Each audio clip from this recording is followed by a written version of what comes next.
comenzar en esta noche el tercer estudio de la serie El Evangelio. Y voy a dejar en el espacio de los comentarios los enlaces para ingresar al primer estudio que fue ¿Qué es el Evangelio?, al segundo estudio que fue el Evangelio visto desde el punto de vista jurídico, y en esta ocasión vamos a estudiar como tercer estudio el Evangelio visto desde el punto de vista mesiánico, o lo que es lo mismo, el Evangelio mesiánico. Así a grandes rasgos podríamos resumir que el Evangelio mesiánico es aquel que presenta a Jesús como el Cristo. Y es interesante que la mayoría de los cristianos hoy en día, a pesar de considerarse cristianos o de llamarse cristianos, no saben lo que significa la palabra Cristo, y mucho menos la relación que tiene este término con la obra de Jesús en la cruz. Y esto es algo similar a lo que le sucede a los millones de católicos en el mundo que no saben lo que significa la palabra católicos, pero se consideran católicos. Y es lo mismo en el caso de los cristianos, que muchos no saben lo que significa la palabra Cristo, simplemente porque no se les enseña. Y en este estudio precisamente vamos a ver la profundidad de lo que esto implica. Primeramente, el significado, y en segundo lugar, la relación que tiene este término o esta palabra con la obra de Jesús. Entonces vamos a comenzar nuestro estudio y vamos a dividirlo en 6 puntos. Punto número 1, el significado de la palabra Cristo. Punto número 2, la relación de Cristo con su obra. Punto número 3, la relación de Cristo con el Antiguo Testamento. Punto número 4, la relación de Cristo con el Nuevo Testamento. Punto número 5, la relación de Cristo con los judíos. Y punto número 6, la relación de Cristo con los gentiles. Comencemos con el punto número 1, que es el significado de la palabra Cristo. La palabra Cristo, que solo aparece en el Nuevo Testamento, es una palabra de origen griego que significa ungido, y el equivalente en el Antiguo Testamento es la palabra hebrea Mashiach o Mesías. Entonces, hablar de Cristo y Mesías es lo mismo. Pasemos al punto número 2, la relación de Cristo con su obra. ¿Qué relación tiene la palabra Cristo con la obra de Jesús? Si la palabra Cristo significa ungido, ahora la pregunta es, ¿y qué significa la palabra ungido? Bueno, pues significa que alguien recibe la unción. Bueno, ¿y qué es la unción? Es la autoridad de Dios otorgada a alguien para ejecutar una obra. Entonces, al decir que Jesús es el Cristo, es lo mismo que decir que Jesús es el Mesías, y para expresarlo en términos no judíos, es decir que Jesús es aquel que recibió la autoridad de parte de Dios para ejecutar una obra. Y la pregunta que obviamente surge es, ¿cuál es la obra que vino a hacer? Lógicamente, Él no vino a imponer una religión, Él no vino solo a hacer milagros, a sanar enfermos o darle de comer a la gente. Para profundizar su obra y entender el contexto mesiánico, es necesario ir al principio de la Biblia, por lo cual pasamos al punto número 3. ¿Cuál es la relación de Cristo con el Antiguo Testamento? Bueno, cuando Dios creó a la primer pareja y los colocó en el huerto del Edén, un lugar perfecto y dotado de bendiciones, les fue otorgado el primer pacto que consistía solo en la obediencia, no comer de cierto árbol. Era la única ley por respetar. Para ellos era una manera de poder demostrar su amor, su respeto y devoción a su Creador. Y al mismo tiempo también era un seguro de vida, porque mientras no violaran el pacto, tendrían vida y comunión con su Creador. Podemos ver en Génesis capítulo 2, versos 16 y 17 lo siguiente. Y mandó Jehová Dios al hombre, diciendo: de todo árbol del huerto podrás comer, mas del árbol de la ciencia del bien y del mal no comerás, porque el día que de él comieres, ciertamente morirás. Todos conocemos la historia de cómo Satanás engañó a la mujer con palabras sutiles, mezclando verdad con mentira, como lo sigue haciendo el día de hoy, y a través de ella fue que Adán cometió el primer pecado en el mundo al violar el pacto, trayendo la desgracia a la humanidad entera. Las consecuencias de esta violación a la ley fueron graves y siguen vigentes hasta el día de hoy. Y vamos a referirnos a ellas como el problema fundamental, que consiste en tres problemas realmente. El problema número 1 es la separación de Dios. El hombre quedó separado de su Creador. Dice Génesis capítulo 3, versos 23 y 24. Y lo sacó Jehová del huerto del Edén para que labrase la tierra de que fue tomado. Echó pues fuera al hombre y puso al oriente del huerto del Edén querubines y una espada encendida que se revolvía por todos lados para guardar el camino del árbol de la vida. Bíblicamente hablando, el hombre quedó muerto espiritualmente, desconectado de su Creador. Así como una planta fuera de la tierra o un pez fuera del agua, el hombre separado de Dios tiende a sufrir y finalmente morir. El problema número 2 es el pecado. Es esa fuerza interna que a los ojos de Dios hace al hombre aborrecible, y por otro lado es esa misma fuerza la que lo lleva a cometer todo tipo de agravios que ofenden a Dios. ¿Cómo lo expresa Pablo en Romanos 7, versículo 19, que dice: porque no hago el bien que quiero, sino el mal que no quiero, eso hago. Y si hago lo que no quiero, ya no lo hago yo, sino el pecado que mora en mí. Y por otro lado, en el capítulo 3, verso 23, dice que por cuanto todos pecaron y están destituidos de la gloria de Dios. Y el tercer problema es Satanás, el príncipe de este mundo, como lo dijo Jesús en Juan 12:31, 14:30 y 16:11. Y además dice 1 de Juan capítulo 5, verso 19, que el mundo entero está bajo el maligno. Y el ser humano obviamente queda como esclavo de éste. Ante esta situación, Dios tenía todo el derecho de eliminar a la primer pareja, abandonarlos a su suerte o mandarlos a prisiones de oscuridad, como lo hizo con los ángeles que se rebelaron contra él, como lo dice 2 de Pedro capítulo 2 verso 4. Porque si Dios no perdonó a los ángeles que pecaron, sino que arrojándolos al infierno, los entregó a prisiones de oscuridad para ser reservados al juicio. Sin embargo, a diferencia de los ángeles caídos, en medio de toda esta tragedia hay una buena noticia, lo que se conoce como el protoevangelio, la primer buena noticia. Dios le dio una oportunidad a la pareja y a toda su descendencia de salir de este problema y salvarse de la condenación a través de dos cosas, una promesa y un segundo pacto. ¿Cuál fue la promesa? La promesa consistía en que de la descendencia de ellos una mujer iba a dar a luz a un hijo no nacido de hombre que le aplastaría la cabeza al autor del problema y al actual gobernador espiritual del mundo, como lo dice Génesis 3:15. Y pondré enemistad entre ti y la mujer, entre tu simiente y la simiente suya, ésta te herirá en la cabeza y tú le herirás en el calcañar. Y el segundo pacto, por otro lado, era el derramamiento de sangre. ¿Y por qué derramamiento de sangre?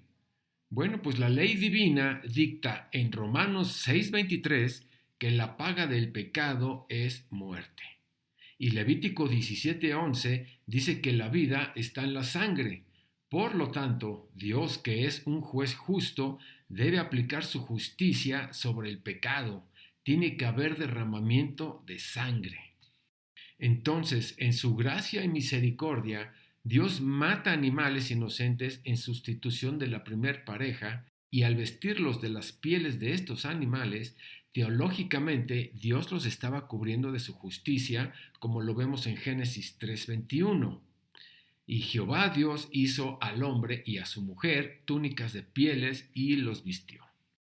Esta práctica de derramar sangre, o mejor dicho, de ejecutar el segundo pacto, fue el método que Dios instituyó, inauguró y transmitió a la primer pareja para que ellos a su vez lo transmitieran a su descendencia, porque de lo contrario, si no había derramamiento de sangre en sustitución por la del hombre pecador, la ira de Dios se desataría sobre el hombre.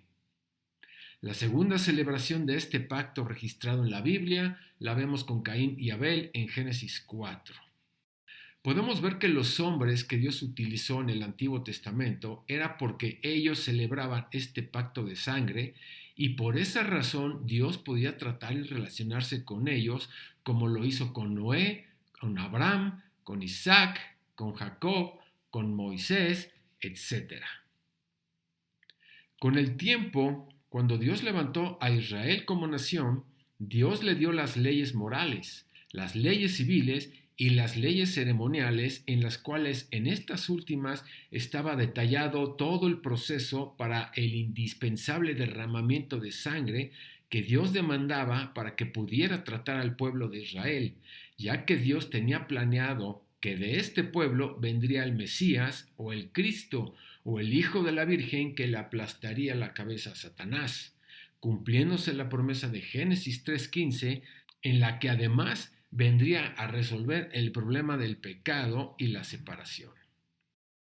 Fue en este tiempo en el que Dios trató con Israel en el desierto, en la que levantó una línea de sacerdotes, quienes eran los encargados de llevar a cabo el pacto de sangre, las leyes ceremoniales para que resolvieran temporalmente el problema del pecado, además de transmitir la voz del pueblo a Dios. De la misma manera, Dios levantó una línea de profetas que tenía como objetivo recibir la voz de Dios y transmitirla al pueblo, resolviendo temporalmente el problema de la separación. Y por último, era levantar una línea de reyes que gobernaría la nación y le daría dirección al pueblo, resolviendo temporalmente el gobierno de Satanás sobre ellos. Para que estos profetas, sacerdotes y reyes pudieran llevar a cabo su respectivo oficio, era indispensable que antes fueran ungidos, o sea, que recibieran la autoridad de Dios para ejercer su oficio. Y este ungimiento consistía en el derramamiento de aceite sobre la cabeza del elegido para dicho oficio. Pero todos estos ungidos eran un referente que estaban anunciando al mismo tiempo que un día vendría el verdadero ungido que resolvería los tres problemas de manera definitiva y no temporalmente. Cuarto punto.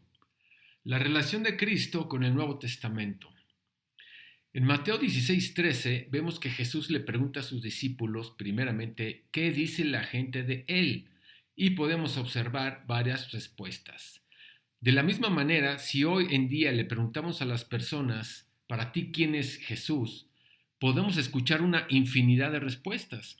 Unos podrán decir, pues Jesús es Dios, Jesús es el Hijo de Dios, Jesús es mi Salvador, Jesús es mi amigo o cualquier otra cosa. O también respuestas negativas como que Jesús fue un charlatán, o que Jesús es un mito, o que era un simple carpintero o un iluminado más. Pero a Jesús le importaba la opinión de sus discípulos. Y ahí es donde él les preguntó, ¿y ustedes qué dicen? En el versículo 16 vemos la respuesta de Pedro. Tú eres el Cristo, el Hijo del Dios viviente.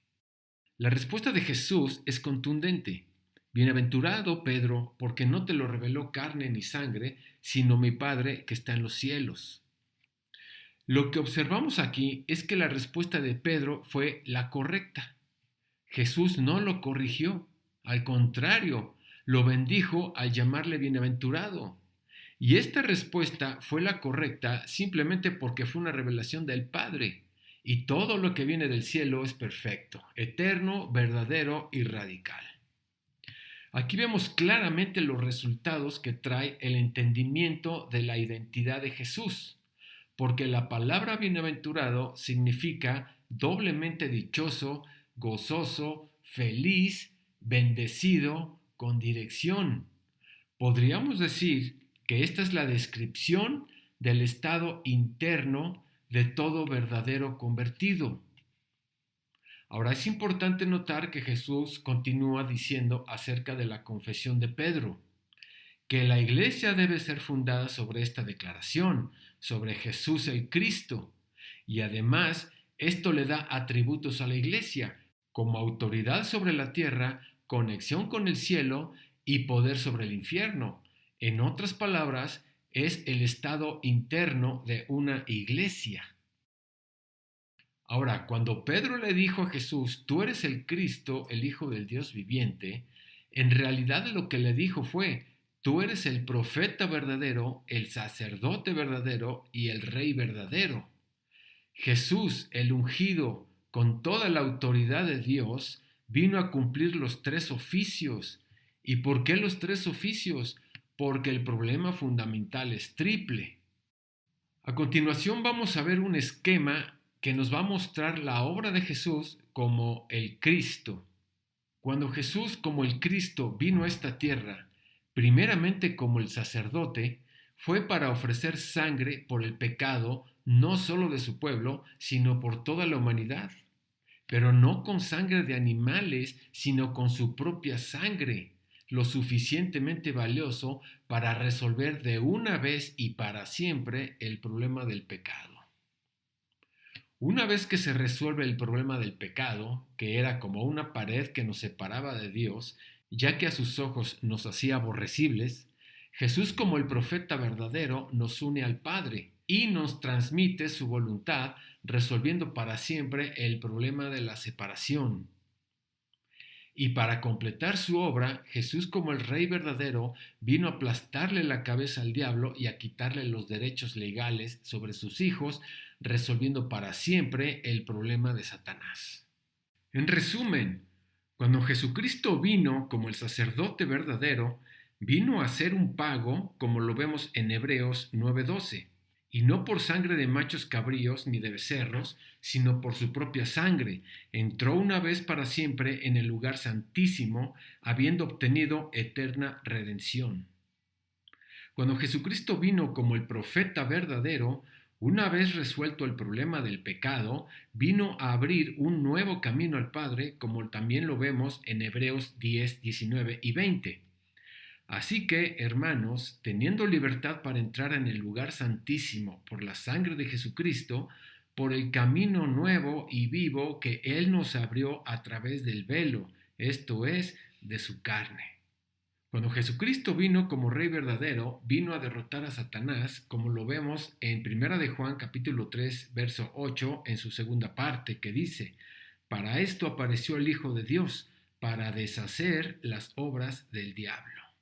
El resumen de su obra, el mismo Jesús lo expresa en el famosísimo verso de Juan capítulo 14, verso 6, que dice, yo soy el camino y la verdad y la vida.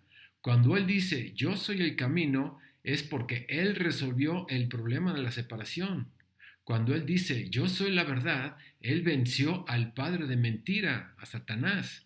Y cuando Él dice, yo soy la vida, es porque Él venció al pecado, cuya paga es muerte. Pasemos ahora al quinto punto, la relación de Cristo con los judíos. Hay que recordar que el Evangelio, que significa buena noticia, como lo hemos visto en estudios anteriores, para los judíos el Evangelio es que Jesús es el Cristo, el profeta, sacerdote y rey verdadero. Y por esa razón vemos en el contexto judío que Juan escribe en el capítulo 20, versos 30 y 31, el propósito de toda la Biblia, que está relacionado a creer en una sola cosa, en la identidad de Jesús.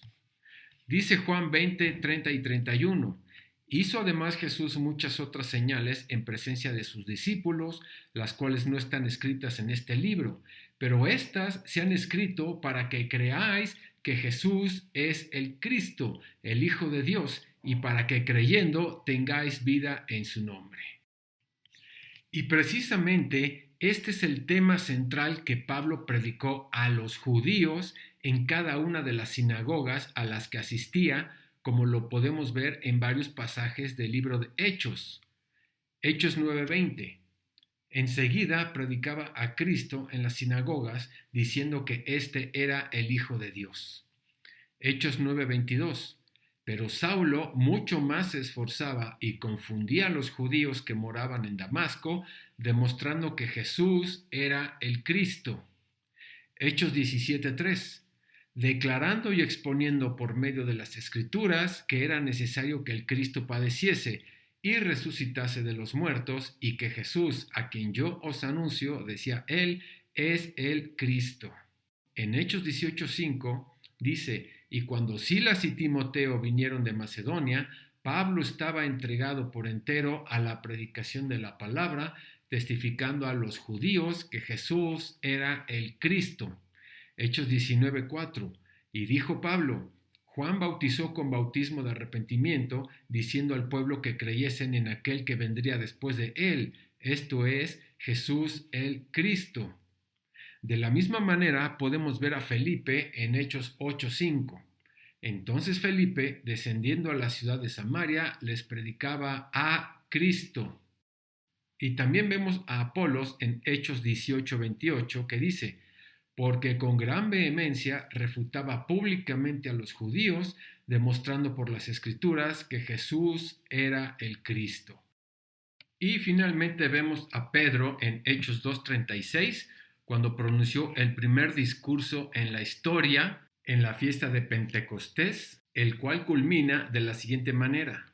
Sepa pues ciertísimamente toda la casa de Israel, que a este Jesús, a quien vosotros crucificasteis, Dios la ha hecho Señor y Cristo. Vemos inmediatamente la respuesta de los judíos en el verso 37. Al oír esto, se compungieron de corazón y dijeron a Pedro y a los otros apóstoles, varones hermanos, ¿qué haremos? Y Pedro les dijo, arrepentíos y bautícese cada uno de vosotros en el nombre de Jesucristo para perdón de los pecados y recibiréis el don del Espíritu Santo. Es importante ver y aclarar que el énfasis de estas predicaciones es que los judíos entendieran que Jesús era aquel quien las Escrituras habían profetizado. Y de hecho, este es el primer requisito para la conversión de los judíos. Y el segundo requisito es el arrepentimiento, como lo acabamos de ver. De igual manera podemos ver este orden en el capítulo 3, versículo 18 de Hechos. Pero Dios ha cumplido así lo que había antes anunciado por boca de todos sus profetas, que su Cristo había de padecer. Aquí está dando a entender de que Jesús es el Cristo. Verso 19. Así que arrepentíos y convertíos para que sean borrados vuestros pecados, para que vengan de la presencia del Señor tiempos de refrigerio. Por lo tanto, mientras para los gentiles el orden para la conversión es, número 1, el arrepentimiento y número 2, creer en el Evangelio, como lo muestra Jesús en Marcos 1:15 y como lo vimos en el Evangelio visto desde el punto de vista jurídico, para los judíos es, número 1, creer que Jesús es el Cristo y número 2, el arrepentimiento. Pasemos al sexto punto, que es la relación de Cristo con los gentiles. Como acabamos de ver, la obra de Jesús como el Cristo, el profeta, sacerdote y rey, no solo se quedó en que trajo la solución permanente al problema fundamental, sino que a través de la solución que él dio, ésta produjo resultados y seguridades, tanto a judíos como a gentiles, convertidos. Esto es muy importante entender, porque en el Evangelio ya no son judíos y gentiles, sino hijos de Dios. Y los resultados, así como las seguridades, son otorgadas solamente a los hijos de Dios, o sea, a los convertidos, sean judíos o gentiles. ¿Cuáles son estos resultados y seguridades? Bueno, pues el siguiente esquema nos lo va a mostrar. El resultado que un convertido obtiene una vez que Jesús, como el profeta verdadero, abrió el camino hacia el Padre, es que ahora Soy un hijo de Dios, como lo expresa el Evangelio de Juan capítulo 1, verso 12. Mas a todos los que le recibieron, a los que creen en su nombre, les dio potestad de ser hechos hijos de Dios. Y bueno, ¿y cuál es la seguridad que tengo ahora como hijo de Dios? Es que tengo la vida eterna, como lo expresa Jesús en Juan capítulo 10, verso 28, que dice, y yo les doy vida eterna, y no perecerán jamás, ni nadie las arrebatará de mi mano. En segundo lugar, el resultado que todo convertido obtiene una vez que Jesús, el sacerdote verdadero, hizo un pago, es que ahora nos ha hecho santos, como lo dice Hebreos capítulo 10, verso 10, que dice así, en esa voluntad somos santificados mediante la ofrenda del cuerpo de Jesucristo hecha una vez para siempre. Y por otro lado, otro resultado como el sacerdote verdadero es que nos ha dado la libertad a través de la ley del Espíritu que contrarresta la ley del pecado y de la muerte, como lo dice Romanos 8:2. Porque la ley del Espíritu de vida en Cristo Jesús me ha librado de la ley del pecado y de la muerte. Y aquí mismo podemos ver cuál es la seguridad que tenemos una vez que ya se hizo el pago absoluto de todos nuestros pecados, pasados, presentes y futuros. Pues Romanos 8:1 nos lo dice, el perdón eterno. Ahora pues, ninguna condenación hay para los que están en Cristo Jesús, los que no andan conforme a la carne, sino conforme al Espíritu. Y por último, el resultado que todo convertido recibe cuando Jesús, el Rey verdadero, derrotó a Satanás, es que nos ha dado la victoria. Romanos 8:37 dice, antes, en todas estas cosas, somos más que vencedores por medio de aquel que nos amó.